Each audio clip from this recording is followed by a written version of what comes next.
Hi friends, ನಮಸ್ತೆ. ನಾನಿವತ್ತು ಮಸಾಲ ಚಪಾತಿನ ಮಾಡ್ತಾಯಿದ್ದೀನಿ. ಅದಕ್ಕೆ ನಾನು ತುರಿದಿಟ್ಕೊಂಡಿರುವಂತಹ ಕ್ಯಾರೆಟು, ಹಾಗೆ ಕೊತ್ತಂಬರಿ ಸೊಪ್ಪು, ಚಿಕ್ಕದಾಗಿ ಕಟ್ ಮಾಡ್ಕೊಂಡಿರುವಂಥ ಈರುಳ್ಳಿ, ಹಾಗೆ ಸಬ್ಬಾಕ್ಸಿ ಸೊಪ್ಪನ್ನು ನಾನು ತೊಗೊಂಡಿದ್ದೀನಿ. ರುಚಿಗೆ ತಕ್ಕಷ್ಟು ಉಪ್ಪು, ಧನಿಯಾ ಪುಡಿ, ಅಚ್ಕಾರದ ಪುಡಿ, ಹಾಗೆ ಸ್ವಲ್ಪ ಗರಂ ಮಸಾಲಾನ ತೊಗೊಂಡಿದ್ದೀನಿ. ಎಲ್ಲ ಒಂದೊಂದು ಸ್ಪೂನ್ ಹಾಕ್ಕೊಂಡಿದ್ದೀನಿ. ಉಪ್ಪು ಮಾತ್ರ ನಮಗೆ ರುಚಿಗೆ ತಕ್ಕಷ್ಟು ಹಾಕ್ಕೋಬೋದು. ಈಗ ನೋಡಿ, ಗೋಧಿ ಹಿಟ್ಟನ್ನು ತಗೊಂಡು ಅದಕ್ಕೆ ಒಂದೊಂದೇ ತರಕಾರಿನ ಹಾಕಿ ಕಲಿಸ್ಕೊತ ಹೋಗಬೇಕು. ಈರುಳ್ಳಿ, ಕೊತ್ತಂಬರಿ ಸೊಪ್ಪು, ಕ್ಯಾರೆಟು, ಹಾಗೆ ಸಬ್ಬಾಕ್ಸಿ ಸೊಪ್ಪು,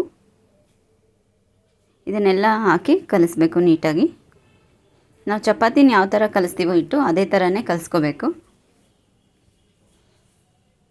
ಈಗ ನಾನು ಗರಂ ಮಸಾಲ ಪೌಡ್ರ್ ಹಾಕ್ತಾಯಿದ್ದೀನಿ, ಹಾಗೆ ಅಚ್ಕಾರದ ಪುಡಿ ಹಾಕಿದೆ, ಹಾಗೆ ಧನಿಯಾ ಪುಡಿ 1 ಟೇಬಲ್ ಸ್ಪೂನ್ ಹಾಕಿದೆ. ರುಚಿಗೆ ತಕ್ಕಷ್ಟು ಉಪ್ಪು ಹಾಕಬೇಕು.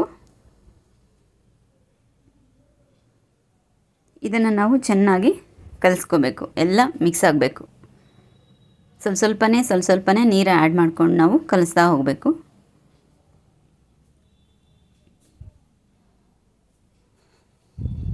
ನೋಡಿ, ಈ ಥರ ಕಲಿಸ್ಕೊಂಡು ಜಾಸ್ತಿ ನೀರು ಹಾಕ್ಕೋಬಾರ್ದು ಒಂದೇ ಸಲ, ಯಾಕೆಂದರೆ ತರಕಾರಿಲೂ ನೀರಿನ ಅಂಶ ಇರುತ್ತೆ. ಎಷ್ಟು ಬೇಕೋ ಅಷ್ಟು ಹಾಕ್ಕೊತ ಹೋಗಬೇಕು. ನಮ್ಮ ಚಾನಲ್ ಇಷ್ಟ ಆದರೆ ಪ್ಲೀಸ್ ಎಲ್ಲರೂ ಶ್ಯಾಮಲಾ ಫೋರ್ಟ್ ಸಿಟಿ ಅನ್ನೋ ಚಾನಲ್ಗೆ ಸಬ್ಸ್ಕ್ರೈಬ್ ಆಗಿ. ನೋಡಿ, ಈ ಥರ ನಾನು ಕಲಿಸ್ಕೊಂಡಿದ್ದೀನಿ. ಯಾಕೆ ಸ್ವಲ್ಪ ಮೆತ್ತಗಾಗಿತ್ತು, ಅದಕ್ಕೆ ನಾನು ಇನ್ನೊಂದು ಸ್ವಲ್ಪ ಹಿಟ್ಟು ಹಾಕ್ಕೊಂಡು ಕಲಿಸ್ಕೊತಾ ಇದ್ದೀನಿ.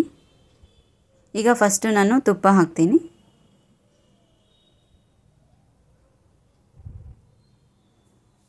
ತುಪ್ಪ ಹಾಕಿ ನಾದ್ಕೋಬೇಕು ನೀಟಾಗಿ.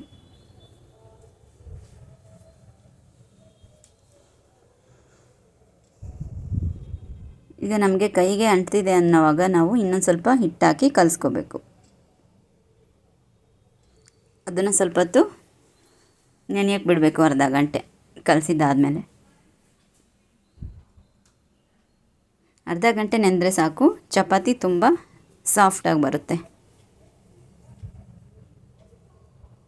ಇದನ್ನು ಮಕ್ಕಳಿಗೆ ತರಕಾರಿ ಸೊಪ್ಪು ತಿನ್ನಲ್ಲ ಅನ್ನೋವಾಗ ಮಾಡಿಕೊಟ್ರೆ ಚೆನ್ನಾಗಿ ತಿಂತಾರೆ. ನೋಡಿ, ಈ ಥರ ಒಂದು ಅರ್ಧ ಗಂಟೆ ಬಿಡಬೇಕು. ಆಮೇಲೆ ನಾನು ತಗೊಂಡಿದ್ದೀನಿ ಚಪಾತಿ ಮಾಡೋಕ್ಕೆ. ಒಂದು ಉಂಡೆ ಮಾಡಿಕೊಂಡು ಚಪಾತಿ ಉಜ್ಜೋ ಥರ ಉಜ್ಜಿದ್ರೆ ಅದನ್ನು ಜಾಸ್ತಿ ದಪ್ಪನೂ ಮಾಡಬಾರ್ದು. ಇದು ತೆಳ್ಳಗೂ ಕೂಡ ಆಗಲ್ಲ. ಇದು ಜಾಸ್ತಿ ಸ್ವಲ್ಪ ಮೀಡಿಯಮ್ ಆಗಿ ಉಜ್ಕೋಬೇಕಾಗುತ್ತೆ. ನೋಡಿ, ಈ ಥರ ಈರುಳ್ಳಿ ಎಲ್ಲ ಬಿಚ್ಕೊಂಡು ಹೋಗ್ತಾ ಇರುತ್ತೆ. ನಾವು ನಿಧಾನಕ್ಕೆ ಉಜ್ಕೋಬೇಕು.